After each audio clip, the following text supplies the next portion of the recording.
Les Déglingos, c'est donc une marque de peluche un peu atypique, où on retrouve plusieurs personnages, au nombre de 13. On a Big Boss, que voici, qui est le leader des Déglingos, qui a un costume Armaboss, très classos, et puis qui est un peu dragueur quand même.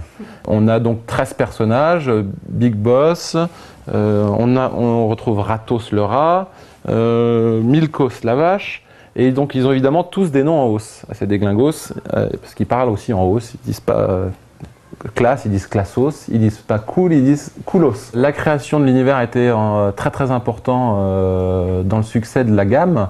Aujourd'hui, on a des très jolis produits atypiques avec des personnages qui ont une jambe plus courte que l'autre, des yeux complètement bizarroïdes. Derrière, on a créé une histoire qui a été très importante donc, pour le succès de la gamme. Ça nous permet de faire passer un message aussi, une philosophie de la marque. On n'est pas juste une société qui fabrique des doudous, mais derrière, il y a une vraie histoire.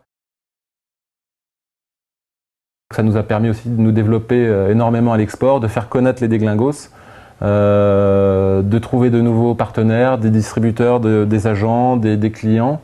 Donc ces salons sont en effet très importants pour nous pour continuer, même si maintenant au niveau de la distribution on a déjà quasiment acquis les principaux marchés. C'est toujours un bel outil marketing pour montrer la marque, pour montrer qu'on avance, pour montrer les nouveautés aux distributeurs, à leurs clients qui viennent sur notre stand.